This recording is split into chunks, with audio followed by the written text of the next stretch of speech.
Hey everyone, welcome to episode 20 of Otome Shimai. I'm Vicky. And I'm Vika. And we are sisters who play Otome games. Thanks for joining us today on episode 20. I can't believe we've done this 20 times already. I can. Oh my gosh, it's been an adventure. It's been so fun. Today we're doing lineup and size up, ranking the allies of Caller Malice.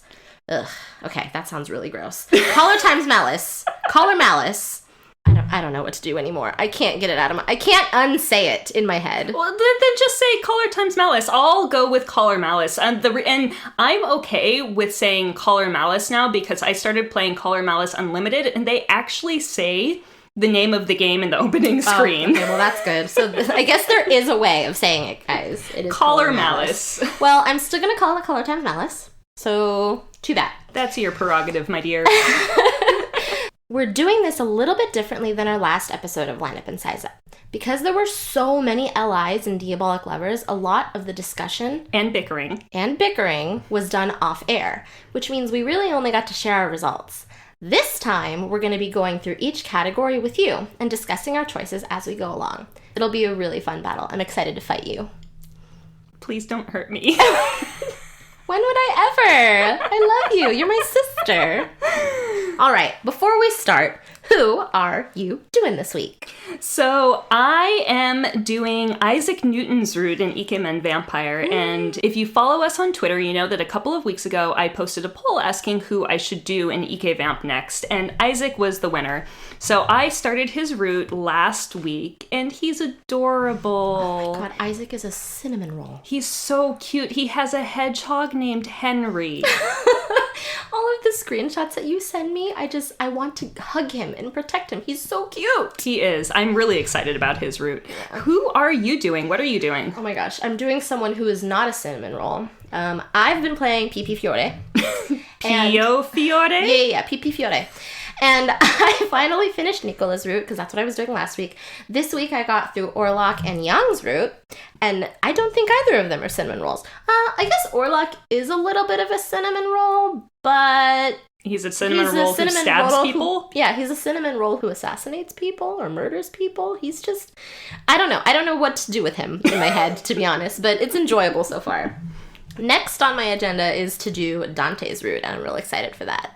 Yeah, in Piofiore, I don't think you can really say that any of them are 100% cinnamon rolls. There's too much murder going on. Yeah, agreed. Totally agreed. Mm-hmm. Anyways, back to today's main topic. We're going to be ranking the allies of Caller Malice in 6 different categories. Character design, personality, detection skills, battle skills, best match for the MC, and best for the detective job overall. So first, character design. And once again, we are basing this on looks only. So the question is, would I bone this man based on his looks? Is he yummy enough to bone? Is he yummy enough to bone? That's the question. Yeah. Okay, well, I will tell you for sure, and I think we both are going to agree on this, is that the most boneable ally in this game is Yanagi. Yes, I agree with that. I 100% agree with that. Honestly, so Caller Malice does not have my favorite style of artwork. So to be just fully honest, I don't love any of the character designs. There are some of them that I like, but the art style overall is just not really my cup of tea. But I do agree that Eiji Yanagi is number 1. Yes, definitely. Number I think 1. The fact that he has such dark hair, beautiful eyes, he's very well put together, he's got violet eyes. Yeah, he's beautiful. The dark-haired, violet-eyed allies need to have their own club because there aren't very many of them, but the ones that are out there are just super sexy. The only ones off the top of my head that I can think of are Yanagi and then Hijikata from Hakuouki. Oh. What about, doesn't Butler Boy have violet eyes? Butler Boy? Yeah, from Dia Lovers. Reiji? Does Reiji have violet eyes? Let me find out. I think he does. He has purple eyes. Yeah. You're right. He does have purple eyes. It's okay. So he doesn't have like 100% black hair though. There's a little bit of a violet tinge to his hair. You're right.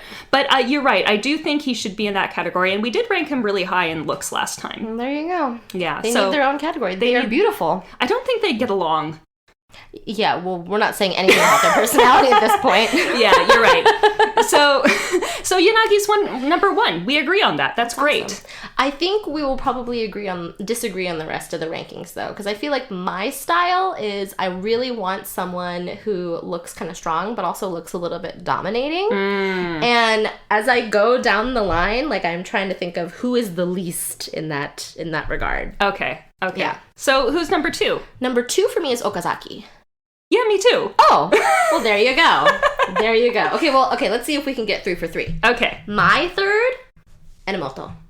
No, Shiraishi. Oh my god. What? Oh. Okay, why? Why? I actually like his character design quite a bit. He's tall. He's got kind of the sharp eyes. I think his CGs are really pretty. But what about the eye patch? I'm not into that, Vika. I know that you're into the eye patch. I am not. I don't look at a man with an eye patch and immediately think, I want to bone him. I love Enomoto's eye patch, and you know that he has both of his eyes. I am aware that he has both of his eyes. Yeah, I think the thing that I like about Enomoto personally is the fact that he's got kind of longish red hair. I love it. I like he's really cute to me, and he's tall. Okay. Yeah. So we disagree on number 3. Yeah. What about number 4? Number 4 for me is Sasazuka. Okay, and see, for me, number 4 is actually Enomoto.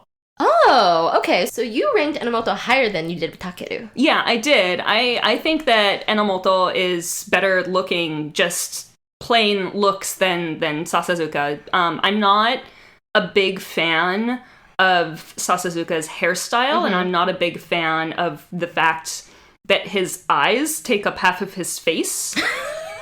I like that. He's got cat eyes. He does, and it just doesn't do it for me. Oh, yeah, it totally does it for me. I love the color of his hair, too. I guess I don't particularly like the style of his hair. It is a little bit, like, big.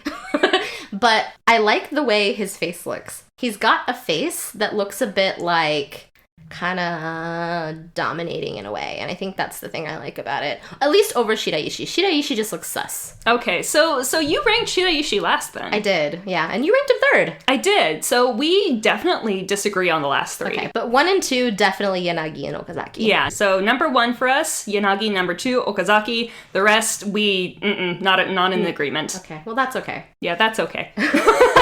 Okay, now what about personality? So, would I want to take my lunch break with this man is the question that we went off of. Yeah. So if I were Ichika and I was working at the police station and any of the allies came to pick me up for lunch, which one would I least want to go to lunch with? And that's how you did it. That's how I did it. So who would you most want to go to lunch with? Who's number 1? Well, okay, we go from last to first. Okay, fine. We'll go from last to first. Who would you least want to go to lunch with? Shiraishi. Yeah, me too. He just does not seem like someone who I would want to sit down and have a nice, relaxing meal with. Like, he would be looking at me and judging me and poking fun at me, and not in a flirtatious, enjoyable way, in a like a clinical and analytical way? Yeah. Yeah. No, I totally agree. I think after you do his route, though, and he kind of has feelings for Ichika, it's a little bit better. Like, I would want to have lunch with him more than some of the others in that scenario, but in terms of his average personality, like every day, definitely wouldn't. Okay. Yeah, and see, even after I went through his route and even after he develops feelings for Ichika, I still think I would rank him last because there's still that, analytical thing there, and I would want to be able to relax, and I don't think I could ever relax around someone with Shiraishi's personality. Yeah. All right. I understand what you mean by that. Okay. So who's number 4 then? Number 4 for me is Enomoto. Why? Because he's just Wawa. Okay, and you don't like Wawa boyfriends. I don't like Wawa boyfriends. They're too excitable, and like, I don't want to be in charge of another person's emotions. When having lunch with someone. Like, he's sweet. I really do like him. I do like his personality aside from Wawa. But I think compared to all the others, not super excited. Okay, and here's where we're going to start to disagree, because my number 4 is Sasazuka. What? Okay, you know what? I can kind of see that. He's rude. I like it. I know you like rude men. I don't like rude men. My reasons for not wanting to have lunch with Sasazuka are the same reasons that I wouldn't want to have lunch with Shiraishi. I feel like I wouldn't be able to relax and enjoy the food. I feel like he'd just be rude to me the whole time, and I don't like that. Yeah. No, I guess I thought about that in a different way. Like, I do see him as being rude, but I feel like I like the teasing aspect a lot more. And also, he would bring donuts. Okay, so you would get donuts, but would he share the donuts? Yeah, he would. Are you sure? Yeah, because he pities her. Here, sad little doggy, have a donut. I'm like, yes, I will eat the donut. Oh my gosh. Yeah. No, I don't like the type of teasing that he does. I think it's too... I think it borders mean too much. And although I think teasing in some cases is definitely enjoyable and it's a fun way of flirting with people, there's a line, and I feel like he gets too close to that line for me. Yeah. No, I love it. Who would you prefer to have lunch with then? Okay, so my number 2 and 3 are the same. Like I couldn't choose a 2 and a 3. So I'm just going to say that my number 2 is Okazaki/Enomoto. Okay. How come you couldn't choose between one or the other? Because I feel like it would kind of be a similar lunch. Like, I feel like it would be a fun conversation with both of them. I feel like it would be wacky. You know, sitting down and having lunch with them, and you see that in the conversations that they have with the other LIs too. Like Enomoto, like you said, he's Wawa boyfriend. He goes off on tangents and he reacts really big to everything. Okazaki, on the other hand, definitely not Wawa boyfriend, but he will like say weird things a lot with a straight face. Yes. Do you know who else says weird things a lot with a straight face? You. Yes. Yeah, I get it. Yeah, so that's why I couldn't choose. I think it would be interesting. I think it would be entertaining. I think I'd laugh a lot. I think I'd get good memories out of it. Okay, yeah, I put Okazaki before Enomoto because I would want to have lunch with him, but I definitely would prefer Takeru over Okazaki. Okay, so your number 3 is Okazaki and your number 2 is Takeru. That's right. Oh, so we have the same number 1 again. Surprise, surprise. But before we talk about our number 1, why is Takeru your number 2? I think it's for all the reasons I mentioned before. 1, I'm gonna get donuts. Okay, love that. And number 2, I really do like the teasing aspect. I don't think I'm uncomfortable with that. I think, at least for me, I have a little bit of a fiery personality that I can take back and give. You know what I mean? Like it's a little bit of a give and take, so I think I would really enjoy that. Okay, yeah. That makes sense for you. Yeah. So, in that case, our number 1... Yanagi.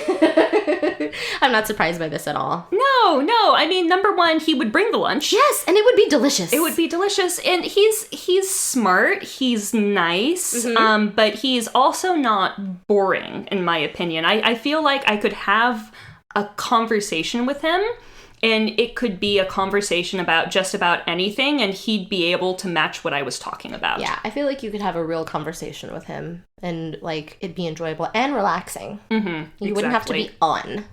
And that's why he is number 1 and like far above everyone else number 1 for me, because everything I said about everyone else, the one thing that I was missing was I'd be able to have a real conversation with them. Yeah. I feel like that would be really, really hard with anyone else to have just like a normal conversation. Yeah, because their dynamic would get in the way, right? I really agree. Going back to the scenario, if I'm working and I get picked up for lunch, I just want to go have lunch with someone and relax and have a conversation and then go back to work and be on my merry way. Yeah, and Yanagi's the only one who you can really do that with. Agree. Okay. For the third category, we're talking about detection skills. And the question we asked there was... Okay, I'm really glad you like this. I came up with this on the spot and we're keeping it, okay? Yes. So the question is, who would notice if Ichika was being impersonated by an alien? You're ridiculous. I am ridiculous. Okay, but here's what I'm thinking. I'm thinking if the person is really, really good at being a detective, like what are they going to be looking into? What are they going to be observant about? What are they going to notice? Mm-hmm. And that's where I'm coming from there. Okay, so for this, are we going to go from number 1 to number 5? Yeah, we could go number 1 to number 5. Okay, so who's your number 1? Shiraishi. Yeah, me too. I feel like that one's pretty obvious, considering the fact that he's a profiler? Yeah, pretty much. Like, he would know Ichika's ins and outs. He would definitely know if she was an alien. Yeah, I don't think there's much we can say about that other than he would know. No, he's got great detection skills. Mm-hmm. He is fit for his job. Yes. Who's your second? So my number 2 is Yanagi. Oh, interesting. Okay. Yeah, and I put Yanagi as number 2 partially because, you know, he is literally a detective. Mm-hmm. Like, this is what he has done. He was part of, I think was the department that he was originally in, like, the major cases or something like that. I don't recall. Yeah, but he does this for a living and then is a private detective now. And, you know, of course, in the original game, he's not actually a private detective. It's a cover. Mm-hmm. But then he does end up becoming like an actual private detective, and he's very good at it. He's good at his job. He's observant. And also I felt like when in his route in the original Caller Malice, he was very, very helpful in terms of solving the X-Day cases. Yeah, that's a really good point. I don't know. You might be convincing me because I put Sasazuka as my second, but I think you might be right. I had Yanagi as third in my list, but I think I might want to switch them now that you mention it, because I agree with you. I think Yanagi really did help solve the X-Day cases, and he was very, very valuable in the investigation. Mm-hmm. So why not put him second? Yeah, that makes sense. Okay, so in that case, Sasazuka is number 3 for you, right? Mm-hmm, can you talk about why? I think Sasazuka is number 3 for me because I get this sense that, like, even though his personality is a bit harsh, he's still very observant. Mm-hmm. Like, not Shiraishi level observant, but he is very observant. And I think he's not necessarily in his own head about that kind of thing. Mm-hmm. So I could see him being quite good at, like, figuring out what the situation is if they were in a situation that was really abnormal. Okay. Yeah. Yeah. Okay, that makes sense. I did not put Sasazuka for number 3. Who's your third? Okazaki. Okay. I put Okazaki for number 3. I mean, as an SP officer, it is his job to be on the lookout for abnormalities, for anything that is off, and for anything that could potentially be a danger to the thing or person who he is protecting. So he especially is trained to see those types of abnormalities. So if anything at all was off with Ichika, I think he would notice right away. Yeah, that's a good point. I agree with you there. He would. The only thing that stops me from putting him above Takeru is that he's very reactive. Like, I feel that Takeru is a little bit more proactive in trying to identify an issue before it happens. And with Okazaki, I don't get that sense. I get the sense that, like, once danger is happening, then he's like, go, go, go. But with Takeru, yeah, I guess I get the sense that he's more analytical in that way. Okay. Yeah, and for me, I put Sasazuka as number 4. Okay. And I put him that low because I feel like he knows computers really well, but he doesn't know people as well. Yeah, but if he's in a relationship with her, I would think, at least, that he would know his girlfriend pretty well. That's true. But also just, you know, and especially after going through his route in Unlimited, they definitely butt heads and have disagreements and have to, like, sit down and discuss their feelings with each other enough that I think maybe he wouldn't immediately notice right away, because they do still have that situation where they don't quite understand the way that the other one is thinking. Okay, I see what you mean. You also have this additional context of playing the fan disc. Yeah, because you haven't started the fan disc I haven't started yet. the fan disc yet. Okay, well, we agree to disagree on this one then. I think we need to agree on the last one, though, because we haven't said anything about him. Yeah, sorry, Enomoto, you're number 5. I think he gets a little too caught up in the whole, like, talking to a woman aspect. Yeah. And he doesn't, even though he understands Ichika a little bit more, he still tends to get the reactive, like, oh my god, is this a thing that women do? Yeah. Or is this a thing that happens with girls? Agree. And I can imagine him, like, if Ichika was being impersonated by an alien, I can imagine him just being like, oh my god, is this, like, her time of the month or something like that? Agree. Yeah, definitely agree. I don't even have to say anything about it. Enomoto is last on our detection skills rating. I'm sorry, Enomoto. It's not that you're, like, a terrible detective. It's just, I think the fact that Ichika is a woman makes it especially difficult for him. Yeah, I agree. Let's move on to category number 4. Nikki? So category number 4 is battle skills. So who would win in a fight? So basically 5 guys battle royale, or is it like, are they fighting a random thing? Or a random person? Let's say 5 guys battle royale. Like, who would come out on top if we put all of them into a ring and said, okay, go? Okay, I think, yeah, my number 1 is probably going to be the same as yours, because he is kick-ass first and take names later. It's Okazaki. Yeah, Okazaki's also number 1 for me. Yeah. But he is barely number 1 for me. What? Really? I don't know. I feel like in terms of battle skills, he's so on point. Yeah. He is quick. He's aware of the situation. Yeah, he's quite good. Yeah, and I agree. He is good. He's very kick-ass. But I say barely because my number 2 is Shiraishi, and I can't tell you why. Because it would be a spoiler. But Vika, you understand why I'm saying that, right? That's why I'm laughing. Okay. Yes. I agree with you there. Okazaki is still number 1, but I definitely agree with you there. I would put Shiraishi second. Okay, Shiraishi's second. Yeah. What about third? Who would you put third? To be honest, I have no idea. I basically in my head said first and last, and then everything in the middle is like a shit show. I have no idea. Okay, Who did you put third? So third I put Yanagi. Okay. And because he's more experienced, he's older, he also has a bit of a rough history and that he admits to. But also I have to tell you about this little non-spoilery scene that comes up in Color Malice Unlimited that I thought was hilarious. Because there's a scene where Okazaki is kind of like pretend flirting with Ichika and says that he's gonna steal her away from Yanagi, and Yanagi's like, well, I'm really glad he's not serious about that, because otherwise we would have ended up fighting and I would have lost. Oh my gosh, that's so funny! Even Yanagi recognizes Okazaki's prowess. Yeah. So I would put Yanagi third. I love that. That's so great. Oh my gosh. Okay, that's pretty great. So then who would you put after that? Oh, I'd put Enomoto fourth. I mean, he's obviously strong. He's good at fighting. That's shown a couple of times in the game. But he is definitely not fifth. Okay.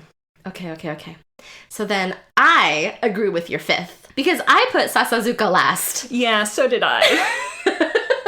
I'm sorry. It's not what he does. It's not what he does. He's good at the hacking. He's good at computers. He's good at being very observant. But, like, no, he's not going to be able to, like, murder somebody. Yeah, I mean, he was a police officer. He obviously did go through that training, and he's not weak by any means, but comparatively to the other allies, Sasazuka's gonna get his butt kicked first. Okay, so that's it for battle skills. What about the next category?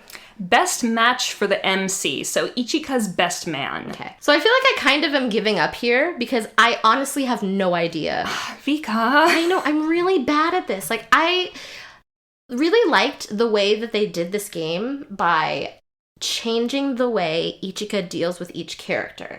So I can see her naturally being with all of them. if I were to think about it from the perspective of just Ichika, her not interacting with any of these, I can kind of get a sense of like who I would put first and last, but I don't know. It's really hard for me to make a decision here. Okay. So I think I may have gone about it a little bit differently, so that's why I could get a ranking. Because I looked at each of the allies and their personality, where they are in their life, what they're doing, what they want to do in the future, if they want to do anything. Okay. And then I looked at where Ichika is and her personality and what she wants. And I basically kind of like took them out of the situation that Color Malice puts them in and thought, okay, if none of this craziness was going on and these two people were just like a normal couple in a relationship, how healthy would this be? Like, how good of a match would they be? Yeah, that's a really good point. Are you also including context from the fan disc too? I am including context from the fan disc, and that's partially because for most of the allies' roots in the fan disc, it's very much focused on their relationship instead of the conflict that was happening in the original game. Okay. All right. Well, I'm gonna defer to you and let you rank them here. And if I disagree, I'll chime in. Okay, sounds good. So I actually put Enamoto for number 1.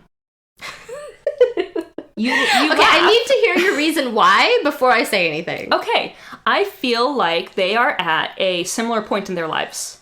Yeah. And I'm not just talking about their age. Their age did have a factor. They're close in age. But also where they are in their career. Yeah. That's when you said that, that's exactly what I thought. Where they are in their career. And just where they are in terms of, have they been in any type of relationship before? Is one of them going to have more of a learning curve when it comes to dating than the other one? Or are they going to be able to kind of match each other's speed in terms of growth for their relationship and for the future? And when I looked at that, I thought that Ichika and Enomoto were a really good match. Okay. Yeah. Yeah, I can totally see that. I think for me, I would get the sense that Yanagi would be first. Barring the age difference, but mainly because in the game you see them having a lot of like really real conversations about their relationship, and that seemed very, very healthy to me.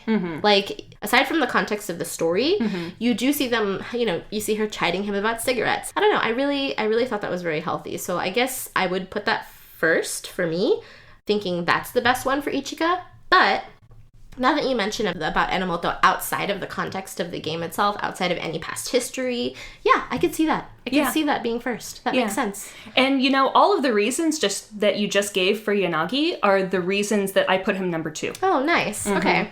Because he's very mature. He's obviously had more life experience than Ichika, so he would kind of be the one guiding things a little bit more, considering his personality. I'm not saying that if someone is older, then they're going to be the more mature one in the relationship, because that is not true. No, but that's just Yanagi's personality. Yeah, exactly. So I did put him as number 2, because I do think that they would be a good match. I think that in terms of like where they are in their career, there's definitely a little bit of a difference, although Yanagi does seem to have started over a little bit. So that kind of brings them to a little bit more of the same level. Yeah.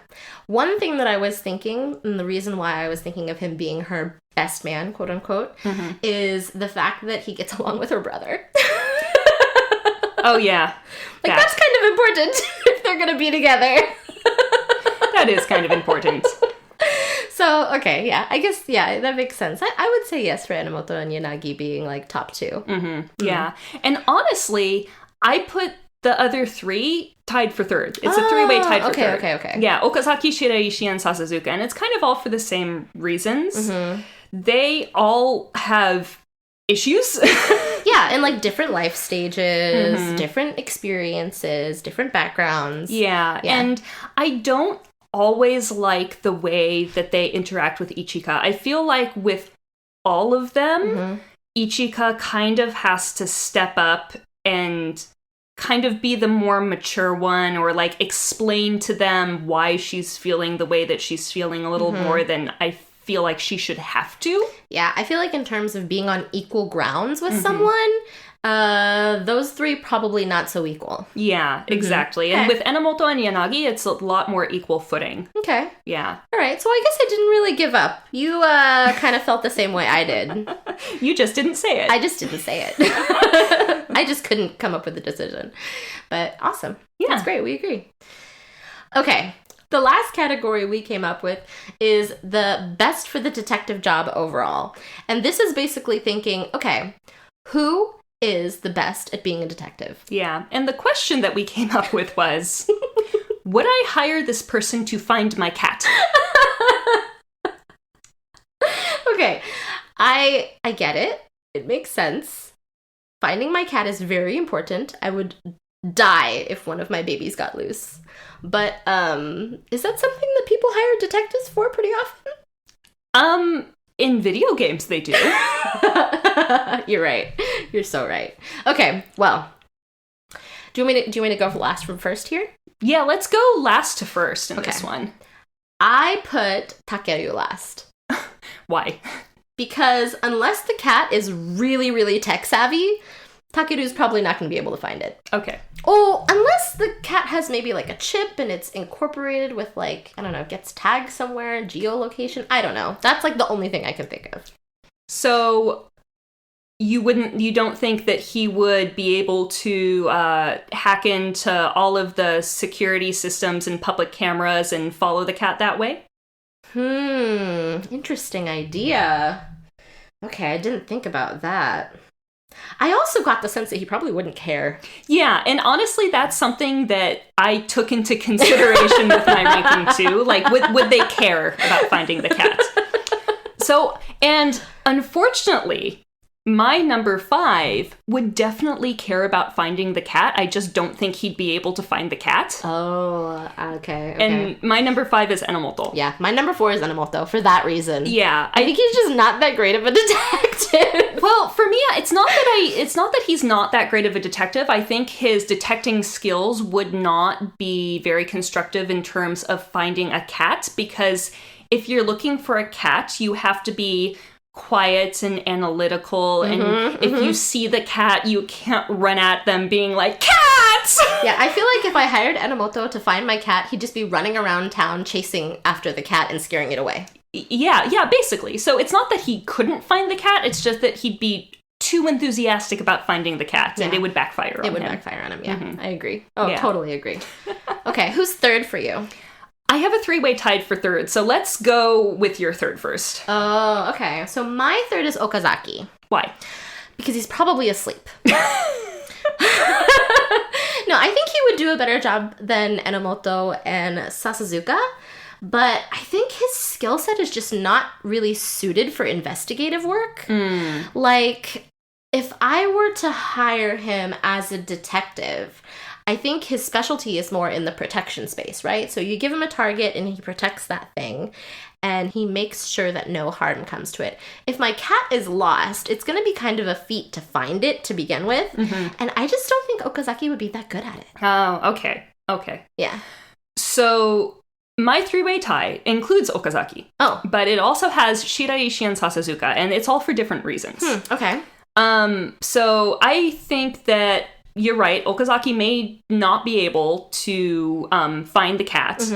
But if he did, I'm concerned that he might be like, oh, well, the cat looked happy, so I just let it be. He's not bringing the cat home. Yeah. And I think that with Sasazuka, he could find the cat and then tell me where the cat is, but I don't think he'd actually bring the cat home. Okay. And it's the same with Shiraishi. I think Shiraishi would take my request very literally. So if I said, I want you to find my cat, he would say, okay, I will find your cat. And then he would come back and he would be like, I found your cat. And I would say, okay, where is my cat? And he would say, you didn't ask me to tell you where it was. Well, why didn't you bring it home? You didn't ask me to bring it home. Oh my gosh. You asked me to find it. Okay. So that's why I have a 3-way tie for I guess number 2, number 4. I don't think any of them would be particularly good at this job. Okay, so for you, you have a last place, you have a everyone's in the middle, but who's your first? My first is Yanagi. Ah, okay. My first place is a two-way tie between Yanagi and Shiraishi. Okay, why? I think we're probably going to say similar reasons for why Yanagi, but I will explain why I put Shiraishi up there. Mm-hmm. And I think it has a lot to do with his actual natural interest in cats. Like, he would be very interested in trying to find the cat, or at least solving my problem so he can meet the cat. Like, there's gotta be... he has some personal drive to do it because of the case. Would I hire this person to find, I don't know, say, for example, some lost item or some, like, missing person? I don't know. I guess it depends on if he cared enough. But for Shiraishi and cats... I think he would be quite good at it. I think he would have a personal interest, and I think he would go for it, and he would successfully be able to return my cat to me. But would he actually return your cat to you? I don't know. I think he would. If that was my ask, yeah, he would find it and be like, okay, this is yours. Here you go. I'm doing my job. Yeah, I think you'd have to be very specific with your request is the problem. Okay, yeah. Well, that's fine. I still think he would have a personal interest in it, so him having that interest would make him want to do it. Okay. Mm-hmm. And Yanagi? So Yanagi would take the request seriously. Mm-hmm. He would sit down. He would look into it. Mm-hmm. He would research. He would detective work stuff. He would find the cat. He would bring the cat home. And he would feel very satisfied that he has successfully made me happy and brought my cat back to me. That's right. Open case? Closed case. Yes. He would follow through. He would do his job. He would do his job. Yanagi would do his job. Yanagi is number 1 because he would do the job of detective. Everyone else would not do their detective job, but Yanagi would. Exactly. Okay, let's talk about some final thoughts. My final thought is that we're really, really biased. I agree. My goodness. Yanagi, like, if we look up at all of the rankings, Yanagi's pretty up there. Yeah. But I was really surprised that as I was going through these categories that some characters that I don't necessarily have a preference for, I definitely think would be better at things than others. Oh, yeah, definitely. Absolutely. Yeah. I agree. And I mean, like, we've said it before, like, I don't think either of us are a really big fan of Shiraishi, mm-hmm. but he has skills. Yeah, he does. I also... I'm not a big fan of Enomoto, but I definitely agree with your thoughts on why he would be the best for Ichika. Yeah. So, this was really fun to do. Like, and I like doing the debate on air. Like, I think maybe we should do this more often. I feel like I want to get feedback, though. Yeah, me too. Because the last time that we did a lineup and size up, we just did the rankings. Mm-hmm. And so this is a new format. And the reason why we're asking you guys about this is because the last lineup and size up that we did not get very good reception. Mm-hmm. It was not a popular episode, and that was a little confusing to us because when we did our survey a while back, quite a few people asked us to do rankings. Mm-hmm. So we wanted to ask, do you guys like this format? Mm-hmm. Yeah, we just really want your feedback. We want to create things that you love, and if you don't love it, we want to address that. Yeah, so please let us know. If do you want to hear more rankings? How do you feel about the format? Is there a different format you would like us to try out? Because we will try out a different format. Mm-hmm. Or are there even other rankings you would like us to do? Maybe we're too focused on LIs. Maybe we want to do rankings of, I don't know, games or storylines, whatever. Yeah. So give us some feedback. I want to know. Yeah. But also, how do you guys feel about the way that we rank the LIs of Color Malice? Do you agree with us? Do you disagree with us? Let us know what your picks would have been. I'm really curious to know who people think is perfect for Ichika. Oh, yeah. That's a really good question. I've actually seen a lot of debate about this online, and I think our picks are a little bit different from maybe what the general consensus would be. Mm-hmm. So let us know. Yeah, let us know. Tell us on Twitter. So we're interrupting our regularly scheduled outro to make a quick announcement. Vicky, do you want to tell everyone? Sure. So it's episode 20, and we have decided that after this episode, we are going on a hiatus. Ooh. Hiatus. So scary. So the word hiatus always sounds like a really scary thing, but the reason why we need to do this is because Vika is getting married in October. It's a happy reason. And of course, Vicky's in my wedding. She's my sister. So we're actually just going to be really, really busy for the next few months and won't have time to do the podcast. But don't worry, we have a return date. The next episode is going to be on November 7th. Just in time for the holidays. Just in time for the holidays. Yes. Also, we're still going to be active on all of our socials. We'll be on Twitter, we'll be on Instagram, although we're not on Instagram that often. We're on Twitter a lot. Oh, also, we're possibly even going to be streaming some streamable otoges on Twitch in our downtime. Yeah, we're going to try to start doing that. So please stay connected with us because we will be around even though there won't be any new episodes coming out for a little while. Yeah, we love interacting with you guys and we want to continue to do that through our hiatus. But just remember, we'll be back on November and we'll have some new cool content to share with you guys. Oh yeah, because I will be playing a lot of games during that time. All right, well, as always, if you like what you hear and would like to support us, we have a Buy Me a Coffee account where you can donate to us keeping the podcast going. This week, we want to say a big, big thank you to Susanna, aka Terrierel. Terrierel? I really hope I'm saying that right, for being a supporter. We really appreciate you. Thank you so much for your donation. We also have Twitter and Instagram where you can stay updated on what we're up to and other Ultimate-related stuff. Thanks everyone for listening and see you in November. Bye!